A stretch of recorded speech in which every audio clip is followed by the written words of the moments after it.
The Bookshelf with me, Ryan Tubridy, is brought to you by Ballymore. Founded by Sean Mulryan in 1982, Ballymore has long put arts and culture at the heart of what it does, from supporting artists and performers to weaving creativity into the neighbourhoods it builds. Alongside this cultural commitment, Ballymore creates places with soul. Its international portfolio is filled with award-winning workspaces, homes, shopping centres and entire neighbourhoods across Dublin, London, Bratislava, Prague and Berlin. Places where design, innovation and creativity come together and where people can live, work and play.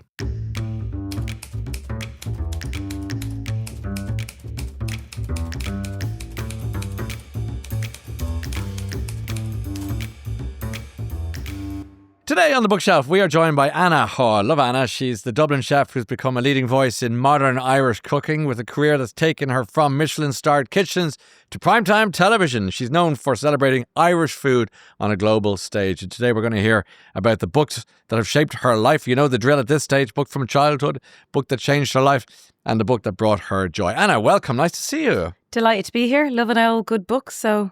Good. Well, chat all day long. We'll start with the fact that although it's a podcast, it's also recorded on visuals, so it's on YouTube as well. So people could actually look at this, the whole thing from beginning to end. They could look at this and marvel at your posture. Oh yeah, that's right. I'm going to look like a lunatic. You are not going to look like a lunatic, but you are sitting as if you're in the front pew of Holy Communion prep in 96 or whatever year you made your Holy Communion. Yeah. And tell us about your posture. You're ramrod straight. Even though the chair, I'm leaning back in mine. This is brilliant. I don't really know why I sit this way. I think I always have. And my son, who's nearly 4, he sits like this as well. So I wonder where he got it. And it's comfortable. So I'm actually really comfortable, but other people are uncomfortable looking at me. It's a very, very demure and formal way to sit, and I love it because it's definitely the most. I'm not going to be watching this. Let's just get this clear. We're going to have the biggest YouTube viewing now because people want to go, I don't want to hear this, I want to see what she looks like. Anyway, it's lovely to see you. I mean, we've got so many places to go with our conversation, but as always, when we start our chat about the books in your life, you said just a minute ago that you love talking about books. Tell us about your relationship with books and reading. So I have dyslexia, and it's a form of dyslexia that kind of sometimes creates words that aren't there, but essentially I can read. So to read for pleasure is an absolute joy. And, books are a big part of my life. But to read for work, like emails, is a real burden. So I find it very stressful and have to use rulers and all sorts of things. Like P&Ls are, very important for me. Yeah. And they're very tiny and very detailed. But it's part of my life. And sometimes... you would think that I wouldn't enjoy reading because of it, but I do. And I think that comes down to my parents. So when I was a kid, you'd be paid 50p to read the front broadsheet. And 50p was a lot of moolah back in the day. Who's paying you this? Your My dad. And all I'd have to do was read the front broadsheet. We only had broadsheets in the house. And then I'd have to go and give a summary of what I read to my dad. And obviously my dad had read it, so he knew. And you get 50p. What a great way to encourage you to read and to get you interested in a bit of politics and current affairs. Absolutely. And I, as a kid, I was into it. And Dad would bring us to the library when he would be getting his books. And it was just to maybe give my mum a bit of space, we'd go with him, and then eventually you just kind of get the bug, and then you get your little library card and you go to your little kind of zone. And then also, which was a big treat, was when Dad would go to buy books and you then might get a book. So we're gone out of the library where you're hiring them or renting them or have you, borrowing them I should say, into the bookshop, which is for keeps. Yeah. And there was a real mixture of both throughout my whole childhood. And then even as an adult now, the way we share books, like my dad's gas, like he loves an old beige book. Oh, it's beige. We all send jokes around. He loves, for some reason, the books he goes mad for are beige in colour, but he does have good taste in books. It's just a coincidence. This so many firsts. One, your brilliant deportment. Two, a man who loves a beige book. As in a beige cover or... They just always seem to be beige. But no, he does, like, if Dad recommends a book, I always just check there's nothing too doom and gloom, Dad. It's not too depressing. And sometimes I've made a mistake by not asking that, and I'd be in the middle of reading a book and I'm like, too many babies have died in this. I can't handle this. But in general, he's got excellent, The Spy Who Comes In Out of the Cold, or the Patient Assassin, or, there's so many books that my dad would, and every time you go home, he would be shoving books in your hand, and every time he comes to my house, he steals books. I'm taking this, I'm taking that. And I'm like, you've read that already, Dad. Let me give it to somebody else. This is great. So he's real bookworm. And my mother as well. Both, and your mum's the both, same. So and you're my all sisters, and we all share it. Yeah, books swirling around in your ecosystem the whole time. So let's go back then. You're in the house where you're brought up in Tala in Dublin. You've got you, your mum, your dad. 2 sisters and a brother. Everyone happy with nice childhood? All good? Yeah, all good. Yeah, all good. Yeah. And I'm the youngest of the 4. Okay, so that involved trips to the library, occasional trips to the bookshop and all that sort of. You mentioned your dad a few times, but also your mum. So what were they doing for a living? What were they doing to bring in a book? Excuse the pun. So my dad worked for Haugh, which would have originally been Anko, which is like this kind of job creation, apprenticeships and stuff. So we worked in a kind of side of engineering that's called general engineering. So that would be where I think you manufacture pieces, parts that don't really exist. You have to have the ability to go, right, that's broken in that machine, and draw it and then make it. That kind of, it's the kind of thing that Guinness's, Cadbury's, where they'd have one machine in the whole of the country. You don't exactly have a conveyor belt of parts. So that's what he would have been trained in. He would have originally worked in like the bottle house, which would have been where all the glass was made back in the day. But he was then training apprentices in Foss. And my mother left school when she was quite young. And my parents are just so amazing. But when we got to a certain age where, because there was 4 kids under the age of 6, when we got to a certain age where we weren't as dependent on my mother, I think she was like, I'd like to, go back to work. So Dad encouraged her to go back to do her junior cert in English so that she would be able to get a better job. And when she'd be studying, we'd be like, oh, I want to get a glass of water. And Dad'd be like, don't you go in that kitchen. Yeah. And we'd be like, your mommy's studying in there. Oh, yeah. Because you kind of own your parents. As a child, you're like, I'm not comfortable with the fact that I'm not the centre of the universe. Yes. And we used to just be all outside the door, and Dad, like a bouncer, wouldn't let us in. Like, your mommy's studying, leave her alone, give her space. Right. And she got her exams and worked in Foss for a while. And then Dad was like, I love him for it. He's like, they're only giving you yearly contracts, Wendy. They're not appreciating you. Let's get that CV going. And she then got, she became like, I think it was a PA for somebody in one of the main universities in Dublin.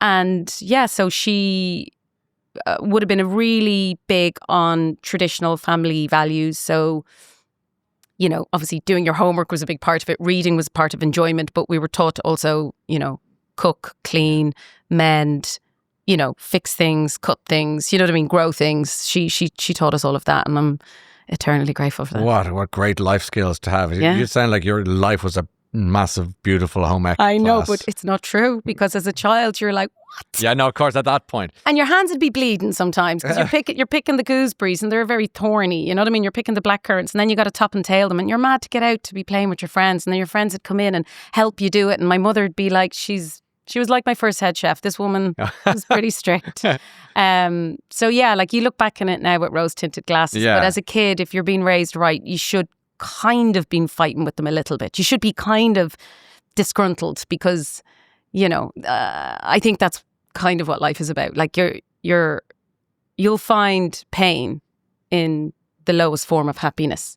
So if you're not put through some sort of hard task, you'll see something that is quite easy as a hard task, because I understand. And I think that kind of being raised that way is the way I would like to be able to raise my son. But it's hard, because he's just one, it's not for them. Yeah, well, that's another story. But we'll come to your son in a sec. But I just love the so many things, like your dad's encouragement of your mother was such a very kind thing to do.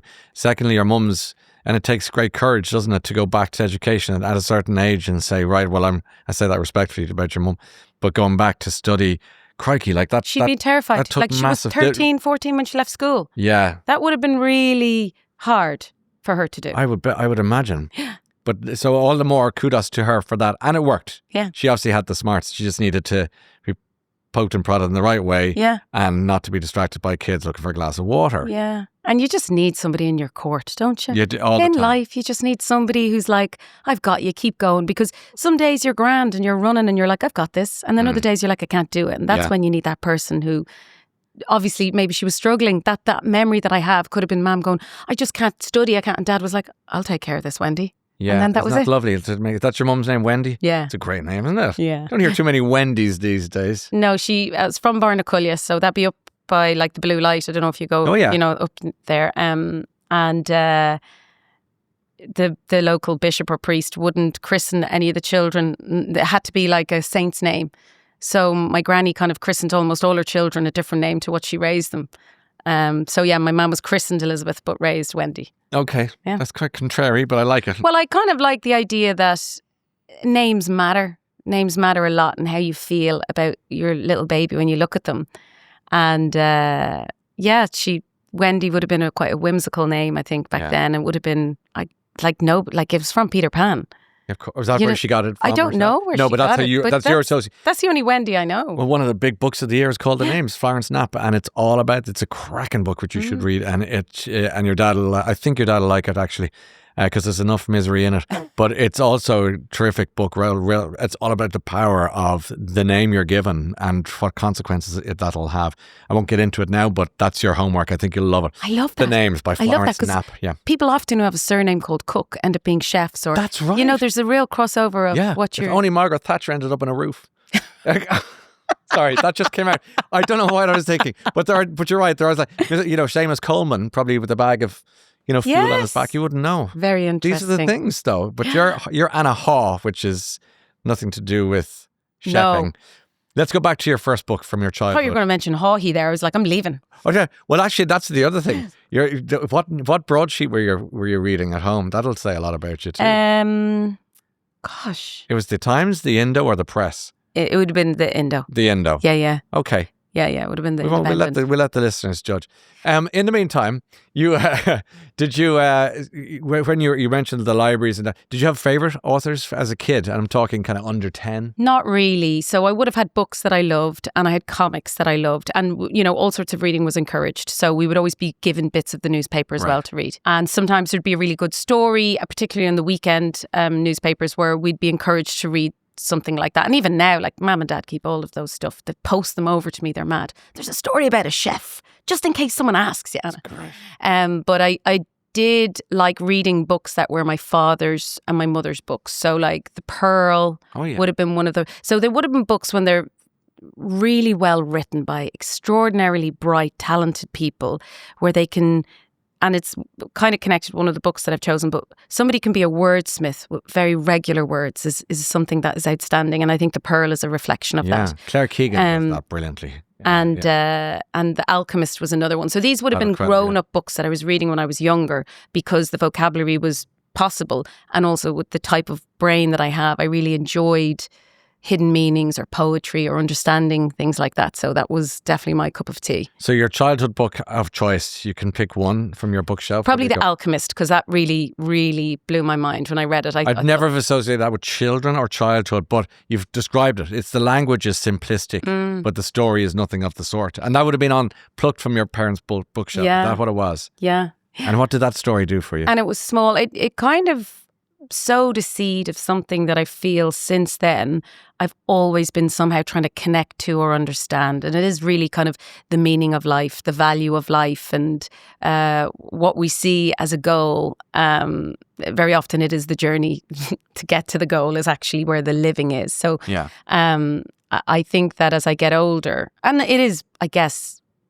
experience and empathy and those things mixed together, and that is essentially your philosophy is what you create when you get older. But when you're younger, somebody tells you what a philosophy is, and you kind of think, oh, that's interesting, and you might take that on.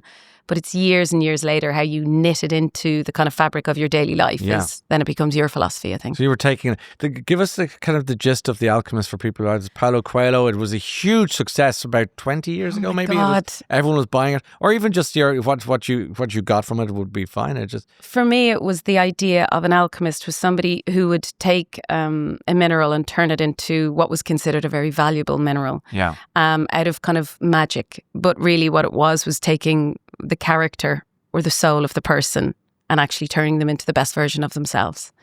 And I think that, our focus now on money and prestige is so different to what it would have been many, many years ago. But I think a book like that is as current as you could be. Yeah. So it's incredible. Do you reread it? Do you have a copy? No, of it? but I definitely, now that we've had the conversation, I will. You want to pick it up again? And also, it's only a little slincher of a book. It's only small. It's not like you do it you just do it on a weekend, treat yourself. Like, I see a book as a real, and I mean this in a nice way, selfish thing. It's all about you. Yeah. It's all about you. It's in your mind. Nobody else gets to, enjoy it. It is all for you, and it's the right kind of selfish. It's a lovely description of it, and it's also it's your own movie because you're filming it. You've got your locations. You're cast it.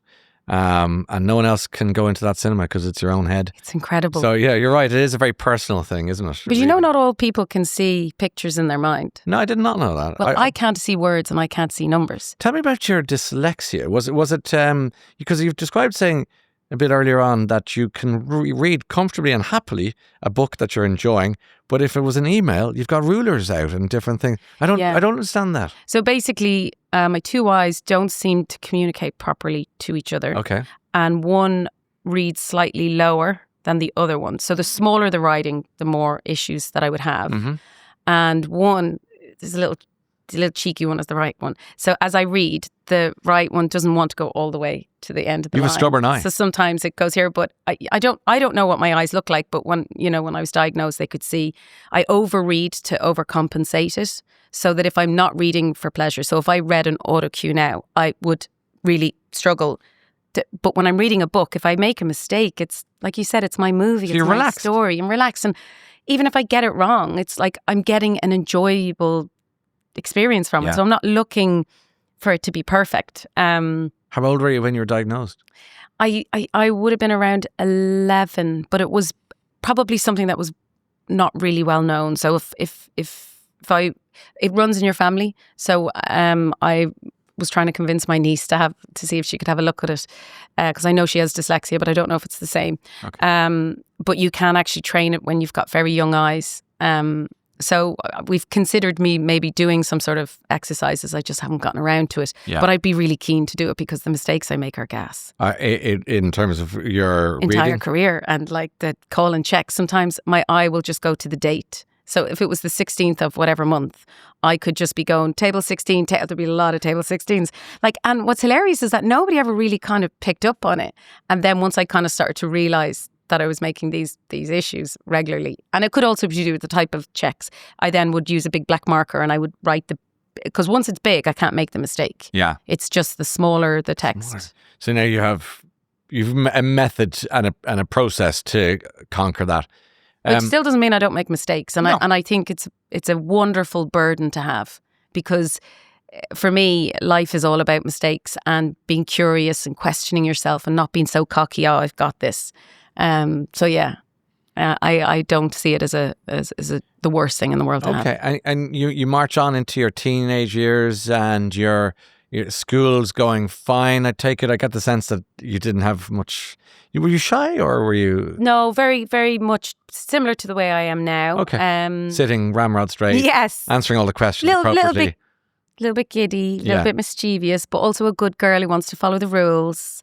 I like rules, but I also like mischief. And I just think as a kid, I was grand.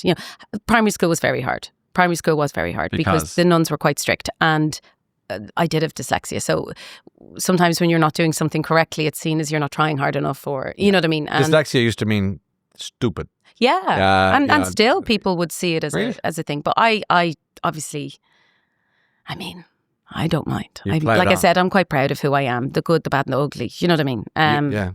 But yeah, no, in school I would have been, a little bit mischievous. What did you want to be or do when you grew up as a teenager? Because it's a hard question when you're 16, 17. You go, I don't know. Yeah, I think first thing was that I wanted an ice cream van, and then I would plan to park the ice cream van in the garden and just eat ice cream. That was a sincere ambition. That was genuinely, and the reason was because up by Knockline there was a garden that had 3 ice cream vans in it, and I used to pass by that and go, you were living the dream.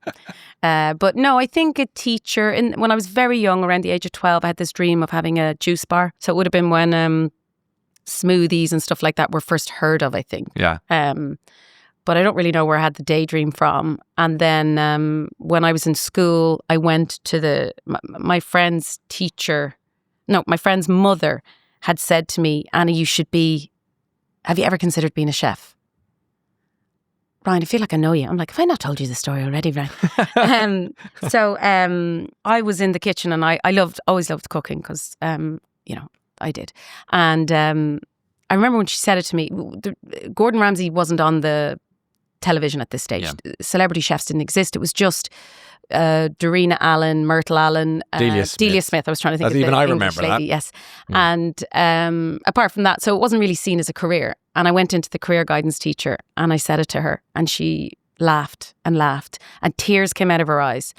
And she laughed, and she just said, "Oh, thanks a million for that, Anna. Go on your way now. You'll probably become a teacher or something like that." Did you say to her you want to be a celebrity chef? No, I just That's said what I thought she was laughing at. No, just, chef. Just chef? Yeah, because she was laughing at just chef? Yeah. God, she must have And had was a very given sheltered no life. support to find third level education to become that. I was actually actively told, "You'll be sick of cooking when you get married, Anna." She was career guidance. How bad were the other teachers that they had to use her as career guidance? But yeah, and then I was in Jersey. My sister lived in Jersey, and I was in a kitchen. They asked me to open big giant fruit cocktails, and I, wandered in, and something inside my belly just clicked. In Jersey? In Jersey, in this stainless steel, room that was empty. Nothing was bubbling and boiling. There was no action. And something in my belly said, "I belong here." I've never felt like I belong anywhere, but I belong in this environment. This was your theatre. So then I asked them, could I be a chef here? Because I was already working in a cafe. And they were like, no, we don't allow women to be chefs. And I was like, "Oh, okay, yeah, okay." And I asked the chefs and waited for all the chefs to come in. And I said, "Is there like a third level education that I could get?" And they said, yeah, professional cookery. And they all thought I was mad, like a stupid question. But the internet back then didn't really exist. I mean, it existed, but not really. Yeah. Nothing was on it. You tried to Google something. There wouldn't be like the courses in university wouldn't have been up there. Recipes were barely even up there. Anyway, and I went home, and Dad had always said to me, "Whatever you want to be, your mammy and I will make sure that happens. Whatever you want to be, we will make sure that you get there." So I said, "Dad, I know what I want to be." Yeah. And Dad went, "What is it?" I said, "A chef." And he went, "No, no, Anna, that's not what I meant." Oh, no. So yeah, and he spent a good few years trying to. Did he? Yeah. Years? Oh, yeah. And how did he work that? How persuasive? Well, so he used to, because I'd be out with my friends and my pals. My girlfriends are like, your chosen sisters. And he would be like, "Anna, now, when everybody else is having fun, you're going to be working. You won't be." And I was like, "Yeah, I don't mind, Dad. I look forward to it." Yeah. And he gets so angry how everything he tried to say just didn't hit. Where my mother was like, "Leave her, Joe. Let her get on with it. Let her do it. Like, stop." Did your dad have ambitions for you? Did he think you'd be great at this or that? So I think, and it's a real common thing, that you want your children's lives to be easier than yours because you think that hard is bad. And if you love your kids so much, you remove so much pain from their life, then your children don't have what is a normal life. So Dad wanted to do that, but Mum was a bit more tough love. Okay. And so we were still made do certain things. Like if Dad could have, he would have bought us everything and done everything, which isn't the way to raise kids, So that's what made Mum and Dad such a great balance. And obviously Mum was very good with the cuddles and the kisses, and Dad would have been very much like, I'm not sure how many times he said, "I love you." But I know the way my dad looks at me. I'm like, that's love. I don't need the words all the time. So he really thought it was a terrible job because there's no unions, not proper unions. The hours are bad, the pay is bad. It's physically a very hard job. He saw physical jobs as a bad thing, where I think physical jobs are a brilliant job, very satisfying, very it's wonderful to go home at the end of the night and feel exhausted, to not actually have to force yourself to push yourself in the gym to get that feeling. You could have it in work. I'm sure if you rewinded back 25 years, I might have had a different turn on that when I was younger, but now I think it's a great thing. He campaigned for quite a few years. And then one day, out of the blue, because he's such a legend, he said, "Come here, Anna, I want to talk to you." And Anthony, my brother, was in the kitchen. Dad must have been talking to him about it, and he must have said, "Go speak to her." He goes, "Sit down." So I sit down, and he goes, "I'm sorry." And I was like, "What?" Like, honestly, I didn't know what he was sorry for. No chip on my shoulder. I didn't have any hard feelings with Dad. And he was like, "I gave you such a hard time." He did give me a hard time. He did give me a hard time. And he said, "I just didn't understand that those kitchens you were working in, it was the equivalent of you working, as studying to get a degree in your field. Is that it's a trade. It's a thing that third level education really. It's you can't read it in a book, And he goes, I'm sorry. And, I'm really proud of, that you stuck at it and look at where you've gone. And that was was so long ago. It was before I'd really, start to reap some tasty What an important rewards. thing to say. What a strong person. At an important time, because it probably was killing him to see you doing a job that he thought wasn't good enough for the daughter, who wasn't good enough for that job, that didn't deserve somebody who's... I see where this is all going. Yeah, I understand. Crazy, and I understand where he's coming from. He just loves you. And it was done out of love. And any narkiness and any anger was done out of love. And then this realization, his little... his road to Damascus led to your kitchen and him sitting down. Wow. So now you suddenly felt, not that you weren't going to do it, but must have felt almost this lovely wind in your sails. Well, it's funny. I think what it did, it reinforced the type of person that I wanted to be.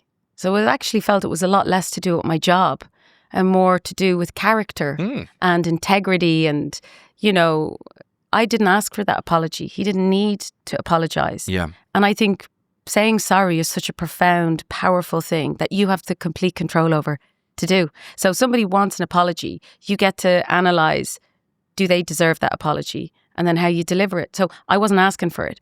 But what he was trying to do was free himself of what he felt was a bad decision. And that's what makes sorries so important. Everyone's winning. Yeah, like in a time when, and this will be connected with another book that I mentioned later on. But Joy, is it the Joy book or the it's Change Your Life? Yes, Please. Yes. So why did we go there? Yeah.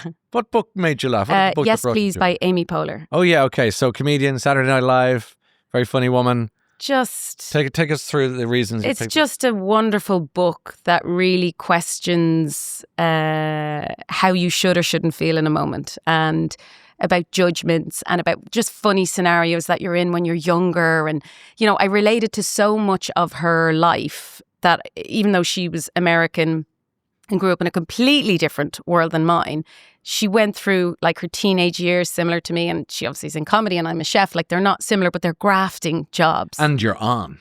And you're on, It's a performance, yeah. from And what you're I a team. gather. And you're a team. And you're a team, and you're leading, and you've got to have a personality. You can't be an introvert as a head chef and what have you. So you connected with a lot of things she was saying.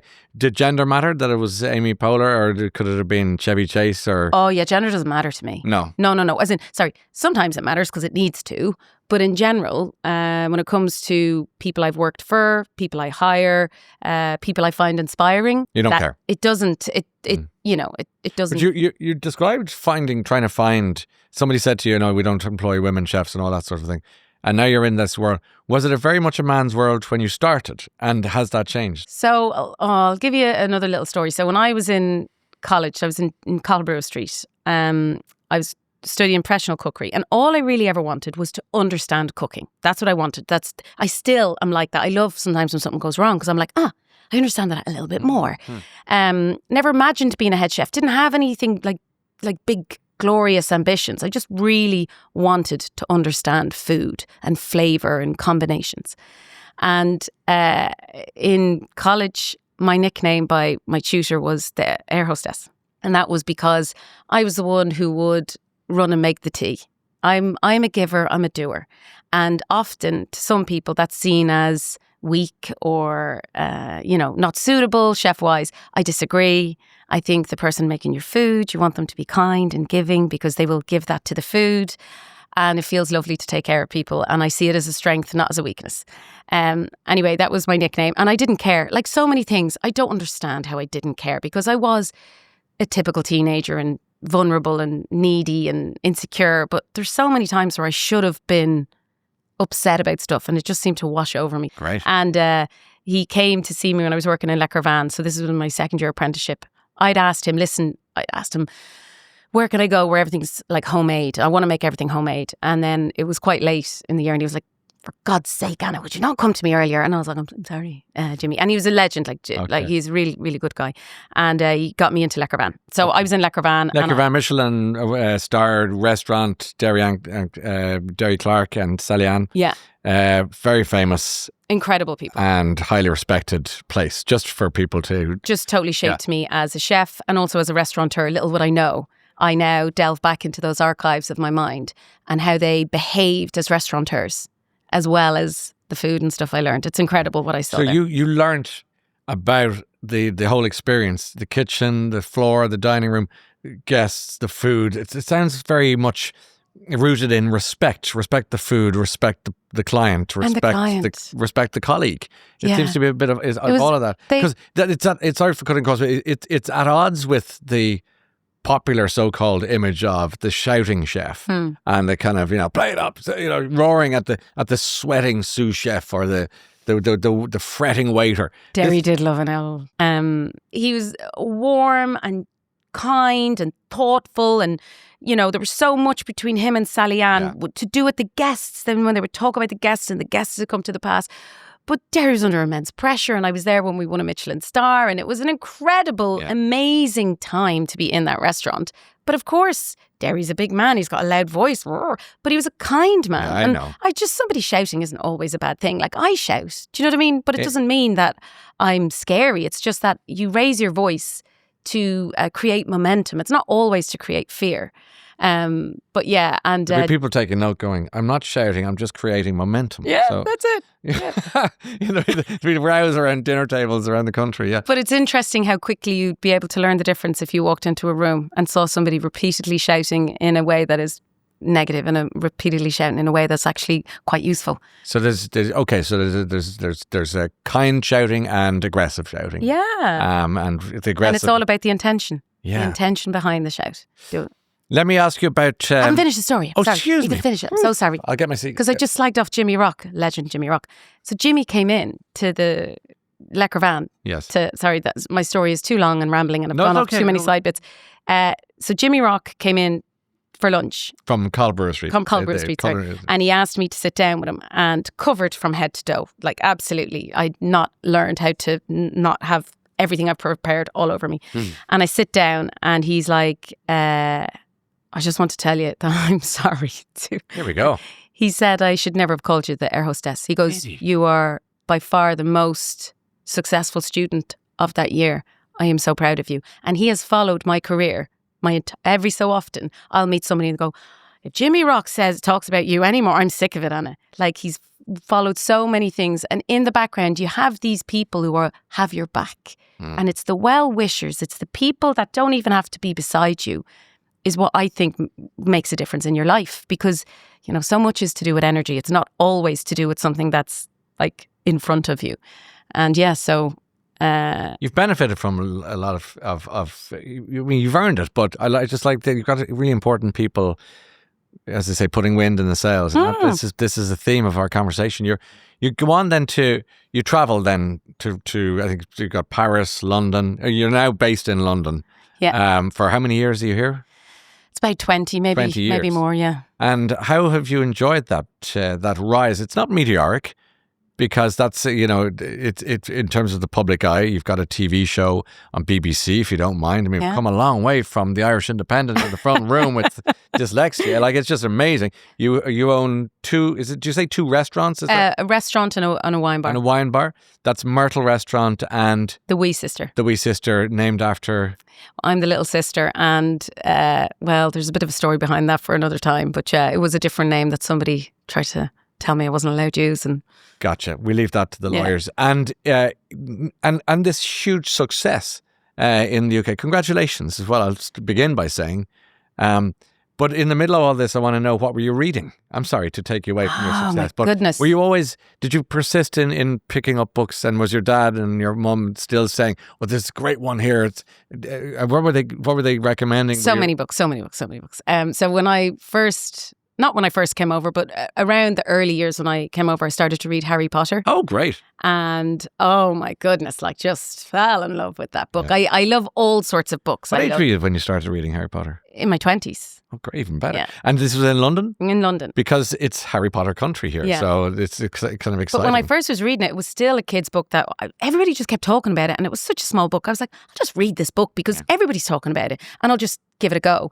And it was like, grand, yeah, fine. And then I got to the last 2 chapters, and I was like, holy moly, mother of God, this is brilliant. More. And then every book, it was always like, I'd be like, waiting to get to the last couple of chapters, because that's where all of the magic came out. I used to sometimes be on the tube, and I'd know that, because I'd always be early for work, so I'd be like, I'll I'll miss my stop and I'll read another few pages, and then I'd be able to go back and read another few pages. So I'd be waiting to finish work so that I could get on the bus. Back to Harry Potter. And get back to Harry Potter. Philosopher's Stone or wherever it might have been. Isn't that amazing? It was brilliant. So you were just hooked on those books. I love books that have a bit of escapism in them, but I also like books about real people and feelings, and I love a good cry. I love all of that. Covers the whole gamut here. There's no bookshop, no section of the bookshop goes unbothered by your hand.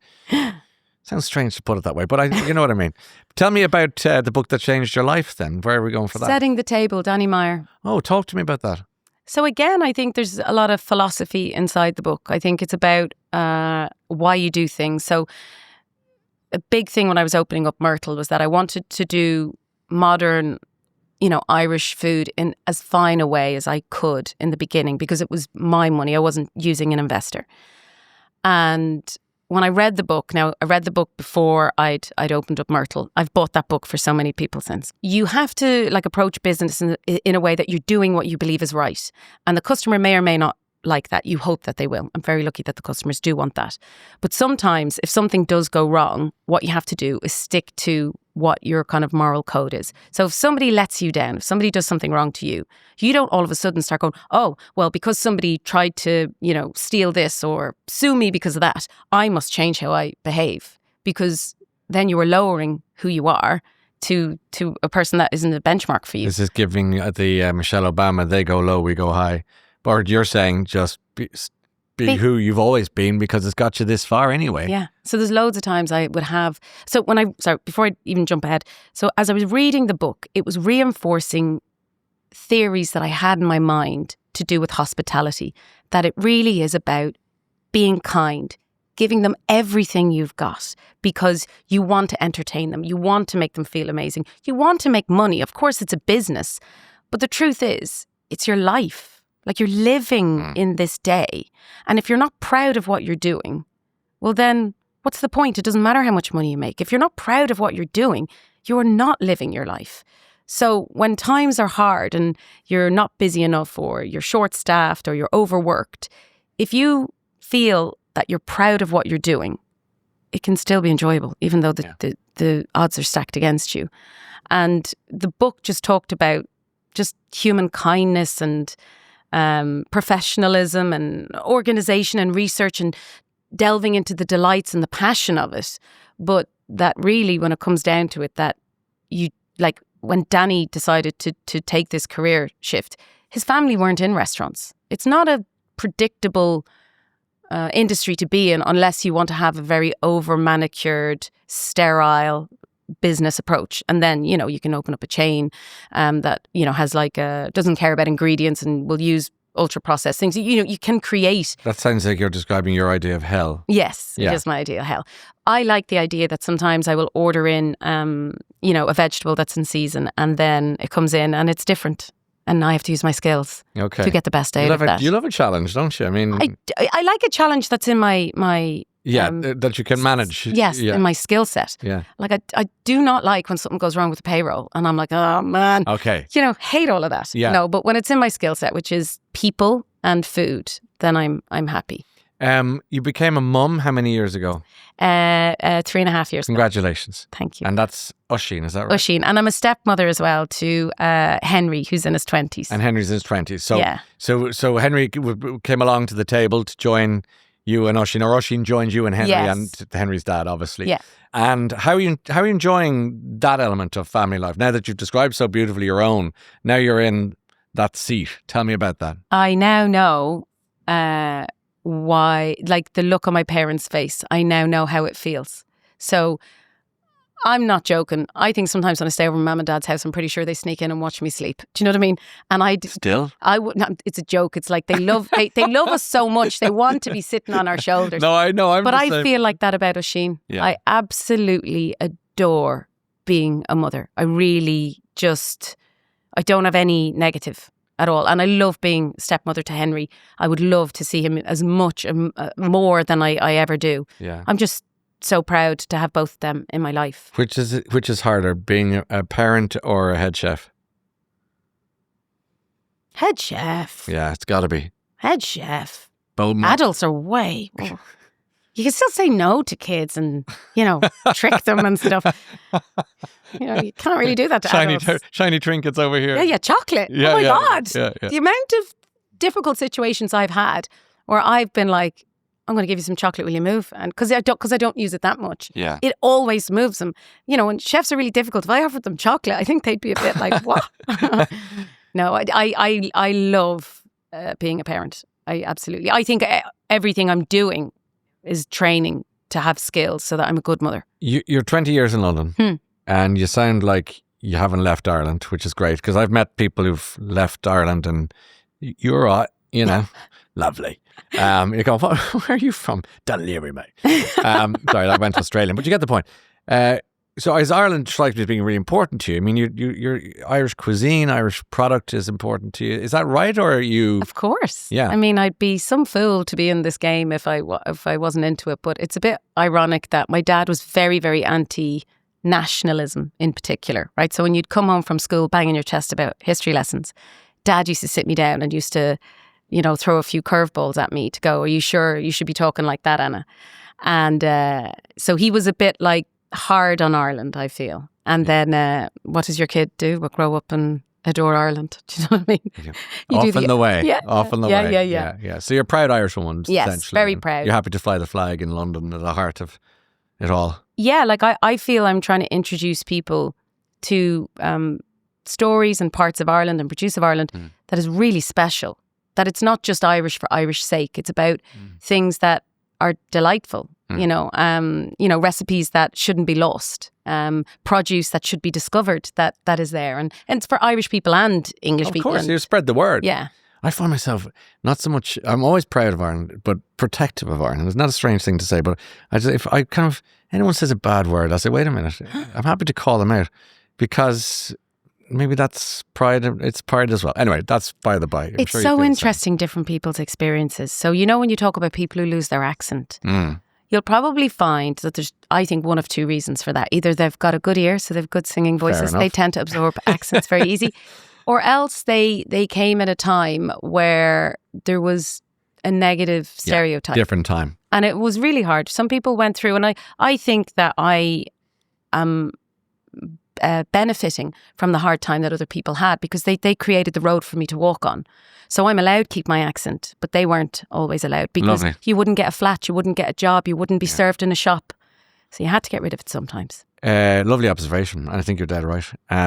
Let's take your final book, which is the name of the autobiography you haven't written yet. It'll happen in due course, I presume, in the next year or two. But for now, give us a title. I'm not sure it's the best title. It's in works, but I would say that I peel my own onions. Is it a tearjerker? Yeah. Well, I do love a bit of sadness now. I peel my own onions. Okay, give us a little background to that book title. It's a wonderful title. Yeah. So I believe that when I was younger, my goal was to have a cleaner, to have a driver, to have people who did everything for me, because then you've made it. So from quite a young age, I had a cleaner. I was working very long hours. I remember arguing with my boyfriend at the time, I grafted my arse off all week. And then I got to come home and then I got to clean out the fridge and I got to, mop the floor and clean the windows. So I'm not talking about tidying up the flat. I'm talking about to keep your home clean. And we argued about it, but eventually I won and I had a cleaner for 13 years. And it was fairly recently where I decided to kind of put that on hold. And Maria's like an auntie to me. Like, I love Maria. I love her. She used to come into my house and hide my stuff and go home again. I loved her. But I decided to not get her to come back in. And I just think it's living by actually being responsible for myself. And head chefs often don't peel their own onions. It's not a job. Their time is very important. But I think you should peel your own onions. I think that is part of the joy of life is to peel the onion. So, can I, as somebody who loves books, can I urge you not to reconsider that book title? Oh, I thought you were going to tell me not to. Okay. I think it's perfect. I think it's as perfect as your sitting position in the chair. Ramrod straight, tells the story, shoots clean. It's a great title. Please keep it. I love it. It's been lovely to see you here today. I really enjoyed our conversation. You're just tremendous and I love what you do and I'm so happy for your success. If people don't know who you are, let me tell them that over in the UK you are a superstar. And that star ascends in Ireland too. I know that, but your folks and your family broadly, they must be so proud. And your son and your stepson and your partner. I wish you all the happiness in the world. Anna Haugh, thank you for your time. Thanks for having me. This episode is brought to you by Ballymore, a company that creates places with soul, putting arts and culture at the heart of its work alongside creating award-winning workspaces, homes and neighbourhoods across the UK, Ireland and wider Europe. To find out more about the places Ballymore is shaping, where people can live, work and play, visit ballymoregroup.com.